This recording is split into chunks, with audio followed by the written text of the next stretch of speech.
Everyone, good morning, सुप्रभात सबको। आज जो मैं आपको कविता या दोहे पढ़ाने वाला हूँ उसका नाम है गुरुबाणी। ये आपका पांचवा है। मतलब यहाँ गुरु नानक देव जी के बारे में आपको यहाँ बताया गया है। मतलब यहाँ इन्होंने गुरु नानक देव जी के बारे में हम जितना भी पढ़े या जितना मैं ये पढ़ाने के लिए सच कहता हूँ कि मेरी हस्ती नहीं है। इतने बड़ी महान लोगों के बारे में पढ़ाना कोई मामूली चीज़ नहीं है। बट ये सारी चीज़ें जितनी होती हैं ये, लेकिन अब पाठ है तो पढ़ाना ही है। तो ये जो आपका है गुरुबाणी का संदेश वो मैं आपके समक्ष रखूँगा। यहाँ जैसे हम देखेंगे गुरु नानक देव जी के बारे में देखेंगे तो गुरु नानक देव जी बचपन से ही क्या थे, ये साधु वृत्ति के थे। मतलब इनकी सोच, इनके विचार बहुत महान थे। इनकी अलग अलग कहानियाँ हैं। सच्चा सौदा है। जैसे कहते हैं कि इन्होंने कभी भी कर्म कांड को विरोध किया, धर्म के कांड को विरोध किया। हमेशा ये सुधारवादी थे और ये क्या थे, हमेशा समाजवादी थे। मतलब इनकी जो सोच थी वो दुनिया से परे थी। मतलब ये नहीं था भी एक चीज़ को हमने कह दिया, बोल दिया, हो गया, ऐसे नहीं था। बल्कि बहुत सारी चीज़ें क्या थी, अलग अलग थी। तो गुरु नानक देव जी ने अपने विचारों को हमारे समक्ष जो रखने का प्रयत्न किया, मतलब उन्होंने बताया है, मैं आपको पढ़ाने की कोशिश करूँगा। जैसे वो पहले स्टांजा में कहते हैं कि जिसके ज़िंदगी में गुरु नहीं है, गुरु बेटा गुरु और शिक्षक में क्या, जैसे मैं एक शिक्षक हूँ, मैं गुरु नहीं हूँ। मैं एक किताब को आपको पढ़ाता हूँ तो मैं शिक्षक हूँ, टीचर, मैं एक टीचर हूँ, ठीक है। गुरु कौन होता है कि गुरु की बातों को हम अपनी ज़िंदगी में उतारते हैं, उसकी सारी चीज़ों को हम सुनते हैं और उसके कहे हुए रास्ते पे चलते हैं। वो कौन होता है, हमारा गुरु। अब गुरु बड़े महान महान गुरु हैं। गुरु नानक देव जी हैं, मोहम्मद पैगंबर जी हैं, साईं बाबा हैं, कबीर जी हैं। ऐसे बड़े बड़े महान महान जो गुरु होके गए हैं, उनसे तुलना हम अपनी नहीं कर सकते हैं। मतलब मैं तो नहीं कर सकता हूँ। तो यहाँ गुरु नानक देव जी ने यहाँ गुरु का बहुत ज़्यादा महत्व बताया। वो कहते हैं जिसकी ज़िंदगी में गुरु नहीं है वो कैसे हैं, उगने वाले तिल के पौधे के समान है। जो तिल का पौधा होता है वो कहीं भी उग जाता है, ऊपर से काफ़ी हरा भरा दिखता है, लेकिन वो कहते हैं बेजान झाड़ियों की तरह क्या होता है, वो उगता रहता है। उसी प्रकार इंसान होता है जिसकी ज़िंदगी में गुरु नहीं है, वो कैसे है, बेफजूल के क्या उगने वाले तिल के पौधे के समान है। वो हरे ऊपर से तो बड़े अच्छे दिखते हैं, वो बड़े न्यूट्रल कर कहते हैं अपने आप को, बड़े स्वस्थ दिखते हैं, लेकिन उनको दिल में झांक के देखेंगे तो बड़े ही कहते हैं उनके विचार बड़े ही गंदे और गिरे हुए होते हैं, ठीक है। पहले स्टांजा में वो बोला उन्होंने। अब सेकेंड स्टांजा में वो कहते हैं कि हे पागल मन, तू क्या कर, अपने मोह को, अपने लालच को जलाकर, मोह को जला दे, उसे घिस कर शाही बना और अपने दिल को क्या बना, कागज़ बना, और अपने दिमाग को क्या कर, एक कलम बना, और क्या कर, भगवान प्रभु गुरु के प्रवचनों को उस दिल की कलम से, दिमाग की कलम से, दिल के कागज़ पर क्या कर, भगवान का नाम लिख। कहते हैं कि तुझे जब तक अच्छे गुरु की, कहते हैं कि अच्छा गुरु नहीं मिलेगा तब तक तेरी ज़िंदगी में गुरु का महत्व बिल्कुल नहीं आएगा। तो यहाँ बीच क्या, बहुत सागर में यहाँ वहाँ घूमता ही रहेगा। फिर नेक्स्ट स्टांजा में कहते हैं, वो कहते हैं कि जब तक आप अपना घमंड नहीं छोड़ोगे तब तक क्या होगा, आपको गुरु मिलेगा नहीं। और क्या होगा कि जो इंसान, कहते हैं कि बड़े बड़े साधु संत गुरु को ढूंढ रहे हैं, तो गुरु के दर्शन किसको होते हैं, सिर्फ और सिर्फ उसको होते हैं जो अपने अहम भाव को छोड़कर गुरु के चरणों में चला जाता है। तो गुरु उसको क्या देते हैं, अपना आशीर्वाद देते हैं। जो गुरुमुख हो जाता है, गुरुमुख होना मतलब गुरु की सेवा करने वाला, वो गुरुमुख, गुरु का भक्त बन जाए, वो क्या बन जाता है, गुरुमुख कहलाता है। फिर कभी का मतलब यहाँ गुरु नानक देव जी कहते हैं इतना ही नहीं है, कहते हैं कि लोग भगवान की पूजा करने के लिए फूल नारियल चढ़ाते हैं। तो गुरु नानक देव जी कहते हैं कि आपको फूल मालाएं चढ़ाने की ज़रूरत क्या पड़ी है। ये सारा आसमान क्या है, एक नीला आसमान, एक बड़ी थाली है, और उसमें सूरज, चंद्र और तारे, ये सब क्या हैं, अलग अलग के। सूरज क्या है, बड़ा दिया जला हुआ है, चंद्र में क्या है कि वो छोटा दिया है, और तारे क्या है, छोटे छोटे मोती हैं। इतना ही नहीं है, ये ठंडी हवा का झोंका क्या हो रहा है, ये क्या भगवान को क्या कर रहा है, हवा दे रहा है। तो मुझे किसी की तो आप पूजा पाठ की ज़रूरत नहीं है।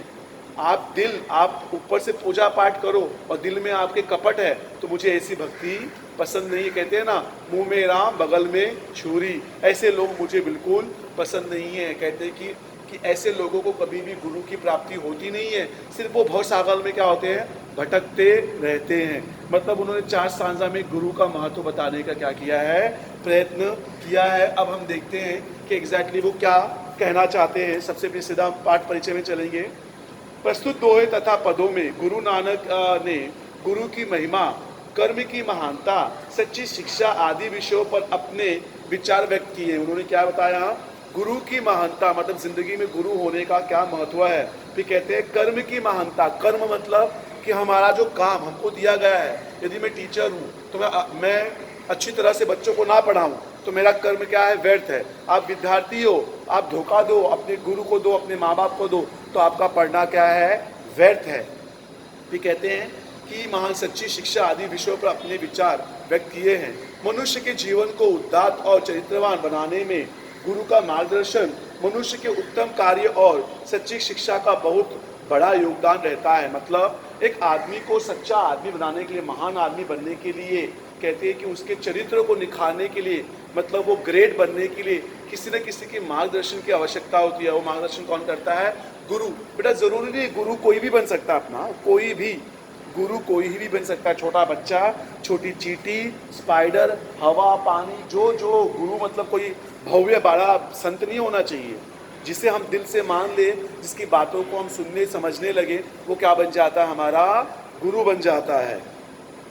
गुरु द्वारा दिया जाने वाला ज्ञान ही शिष्य को की सबसे बड़ी पूजा है। संसार मनुष्य की जाति का नहीं अपितु उसके उत्तम कर्मों का सम्मान करता है। मनुष्य का श्रेष्ठ तो उसके अच्छे कर्मों से सिद्ध होता है, ना कि उसकी जाति अथवा वर्ग से। गुरु नानक ने कर्मकांड और भारी आडंबर का घोर विरोध किया। वो कहते हैं क्या कि आदमी बहुत उच्च जाति का है, बहुत हाई कास्ट का है, इसका मतलब वो महान है क्या, नहीं। आदमी अपने कास्ट से महान नहीं बनता है, बल्कि महान कैसे बनता है, वो अपने कर्मों से। कर्म क्या होता है, मेरा कर्म क्या है, पढ़ाना। मैं अच्छी तरह से पढ़ाऊँ ही नहीं तो मेरा कर्म रह जाएगा क्या। तो ये कहते हैं कि आदमी अपने जाति से महान नहीं बनता है, बल्कि किससे महान बनता है, वो अपने कर्मों से महान बनता है। उसके कर्म ही नहीं अच्छे होंगे तो महान कैसे बनेगा, मतलब उसका कोई मतलब ही नहीं रहेगा। तो वही कहते हैं कि बाहर आडंबर, बहुत लोगों को बड़ा शौक होता है बड़ी बड़ी बातें करने का, लोगों को ना दिखावा करना बहुत ज़्यादा पसंद होता है। लोग बहुत ज़्यादा दिखावा करते हैं, तो वही कहते हैं कि आदमी को सिर्फ और सिर्फ दिखावा करना ज़्यादा पसंद होता है। तो वो दिखावे का भी क्या गुरु नानक देव जी ने विरोध किया है। पहला स्टांजा देखते हैं हम लोग।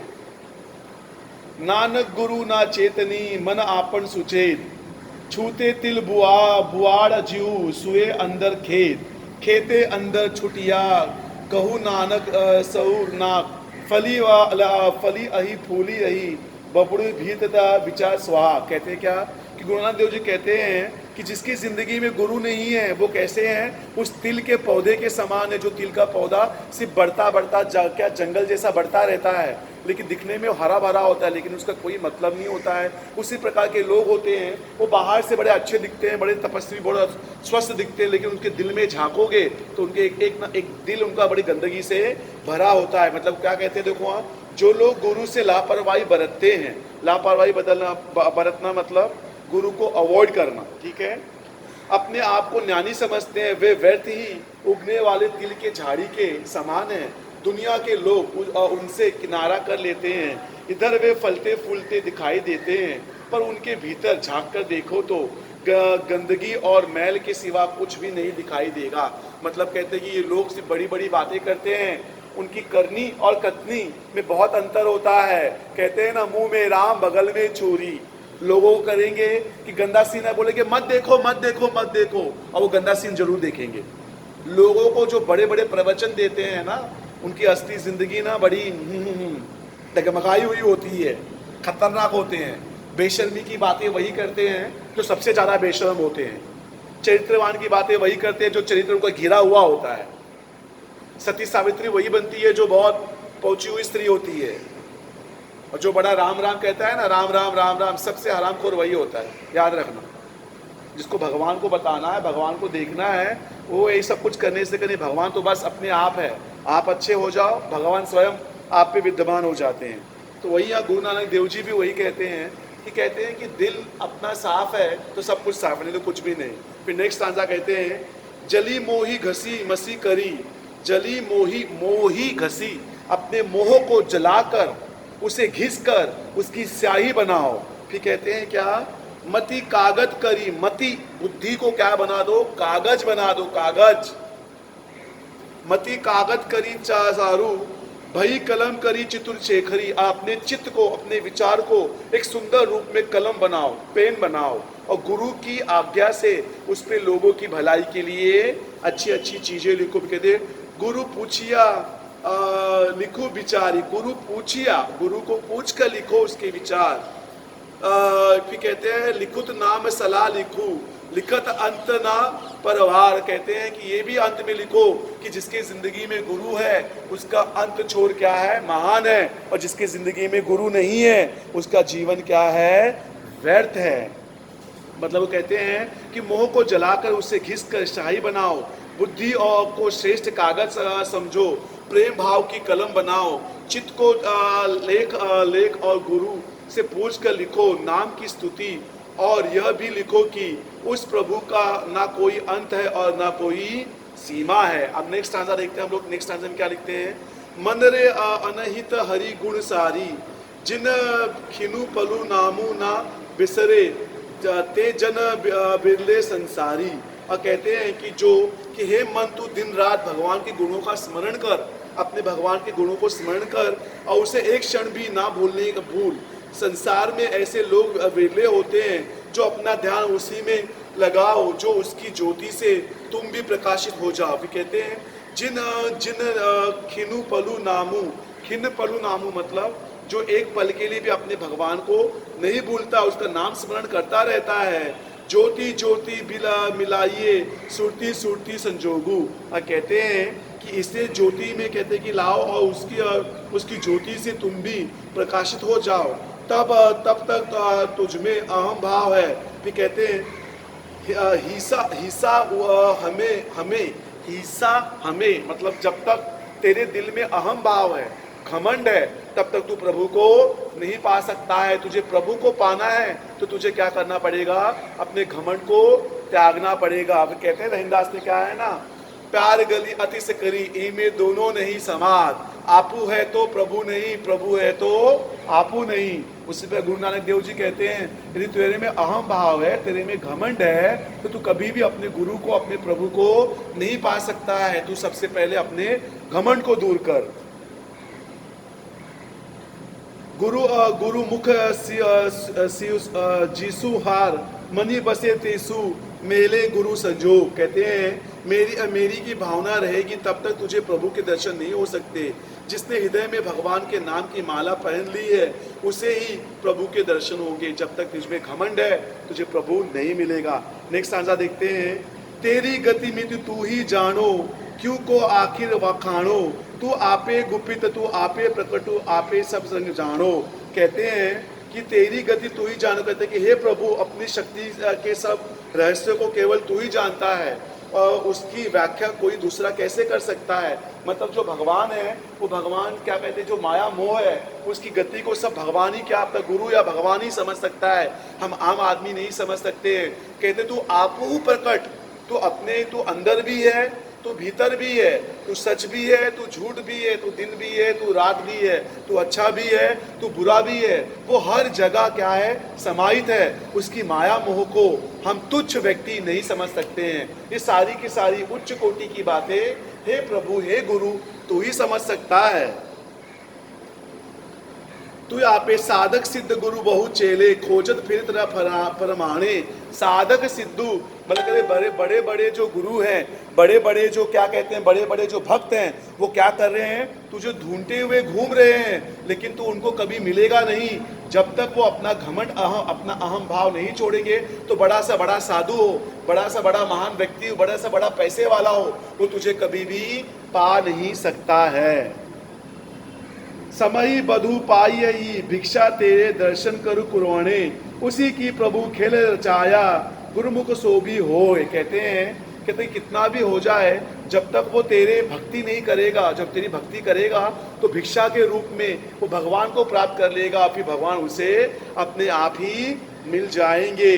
उसी की प्रभु खेल रचाया गुरुमुख सो भी होए। और तुम्हारी रचना को, तुम्हारी इस माया मोह को वही समझ सकता है जो तुम्हारा गुरुमुख, मतलब जो तुम्हारा भक्त हो, तुम्हें जो अच्छी तरह से जानता हो, वही तुम्हारी माया को समझ सकता है। एक तुच्छ व्यक्ति तुम्हारी माया को नहीं समझ सकता है। उसकी प्रभु के लचाया, नानक सब जुग आप वर्ते, दूजा और न कोई। कहते हैं कि भैया मेरे सुख का, मेरे दुख का कारण है प्रभु, हे गुरु आप ही हो। आप नहीं रहोगे तो मेरा जीवन ये मरुभूमि की तरह बन जाएगा, और आप रहोगे तो मेरा ये जीवन उचित और अच्छा रहेगा। फिर नेक्स्ट आंसर है, गगन में काल रवि चंद्र दीपक बने, तारका मंडल जन मोती। गगन में, ये आसमान क्या है, एक बड़ी थाली के समान है, और उस थाली में, मतलब इन शॉर्ट यहाँ गुरु नानक देव जी कहते हैं कि भगवान की पूजा करने के लिए फूल मालाएं, घास फूस, उसके बाद कहते हैं नारियल, ये सब की जरूरत नहीं है। हे प्रभु, हे भगवान, तुम्हारी सेवा, तुम्हारी आरती तो स्वयं ये प्रकृति कर रही है। प्रकृति, आकाश बड़ी थाली है, उसमें सूरज एक बड़ा दीपक है, चंद्रमा क्या है, उसका छोटा दीपक है, मोती, तारे क्या है, मोती है। और कहते इतना ही नहीं है, जो ये पवन की हवा चल रही है, ये हवा स्वयं तुम्हें, आपको ठंडा पंखा झाल रही है। आप मंदिर मस्जिद में कहीं जाएंगे कोई भी तो देखेंगे कि वहाँ ऐसे पंखा झालते रहते हैं, ऐसा बगल में भगवान के रखा होता है, ऐसा छोटा सा एक पंखे जैसा होता है, उससे कहते हैं कि ये पंखा स्वयं भगवान तुम्हारे लिए झाल रहे हैं। फिर कहते हैं उसकी प्रभु, फिर कहते हैं धूप मलयनी पवनु चावरो करे। धूप मलयनी मतलब ये धूप स्वयं, चावरो करे मतलब ठंडी हवा का झोंका, पूरा ये धूप आपको दे रही है। कहते हैं सकल वन राई कुलंत ज्योति, सकल वन राई, और ये जंगल के फूल पौधे स्वयं झुके हुए आपकी क्या कर रहे हैं, सेवा कर रहे हैं, आपके स्वागत में अपना शीश झुका रहे हैं। फिर कहते हैं कैसी आरती होए भव खंडन तेरी आरती, अनाथ शब्द बजाए भोरी। अब कहते हैं कि स्वयं भगवान तेरी आरती कर रहे हैं, तो तुझे ये कहते हैं कि इस माया मोह की, फूल मालाओं की, हे पंडित जो तू आरती कर रहा है, तेरी आरती व्यर्थ है, स्वयं भगवान की आरती ये प्रकृति कर रही है। मतलब इस स्टांजा में उन्होंने क्या बताया है कि बाहरी धर्म आडंबर जो करते हो तुम लोग भगवान के नाम में, ये नैवेद्य चढ़ाओ, ये करो, वो करो, ये सब व्यर्थ है, ये सारी की सारी चीजें। आप लोग क्या करो, स्वयं भगवान की आरती तो ये प्रकृति कर रही है। मतलब पूरे स्टांजे में कहते हैं, हे पंडित संसार में दिन रात महान आरती हो रही है, आकाश की थाली में सूर्य और चंद्र के दीपक जल रहे हैं, हजारों तारे सितारे मोती बने हैं, मलय की खुशबूदार हवा धूप महक रही है, वायु चवर से हवा कर रही है, जंगल के सभी वृक्ष फूल चढ़ रहे हैं, हृदय से अनाहत नाद का ढोल बज रहा है। हे मनुष्य, इस महान आरती के होते हुए तेरी आरती की क्या आवश्यकता है, क्या महत्व है। अर्थात भगवान की असली आरती तो मन से उतारी जाती है, और श्रद्धा ही भक्ति की सबसे बड़ी भेंट है। फिर आप लोग थालियों में ये थोड़े थोड़े फूल लेकर मूर्ति पर क्यों चढ़ाते हो, क्या उसके पास थालियों की कमी है। अरे आकाश की उसका नीलम थाल है, सूर्य और चंद्रमा की ओर देखो, वे भगवान की आरती के रखे हुए दीपक हैं, ये तारे ही उसके मोती हैं, और हवा उसे दिनदार चवर झुला रही है। मतलब वो क्या कह रहे हैं कि भैया इस भगवान को किसी भी माया मोह की, किसी भी आरती की, किसी भी फूल मालाओं की जरूरत नहीं है, प्रकृति उसकी आरती कर रहा है। और लोग क्या कर रहे हैं, सिर्फ दिखावा करते हैं। कहते हैं ना, मुंह में राम बगल में छुरी, उनकी करनी और कथनी दोनों भी अलग है। लोग सिर्फ बड़ी बड़ी बातें करते हैं, उन बातों को अपनी जिंदगी में उतारते हैं क्या। उनकी करनी कथनी में अलग होते हैं। हर कोई कहता है आगे बढ़ो आगे बढ़ो, लेकिन कोई नहीं चाहता कि आप उससे आगे बढ़ो। जो लोग बड़ी बड़ी बातें करते हैं ना, ये धर्म वो धर्म, ये वो सब नौटंकी, उनका दिल ना गंदगी से भरा होता है। बड़े दुष्ट किस्म के विघ्न संतोषी लोग होते हैं। ऐसे लोगों से हमेशा दूर रहो। आपके पास गुरु हो ना हो, गुरु आपकी माँ ही सबसे बड़ी गुरु होती है।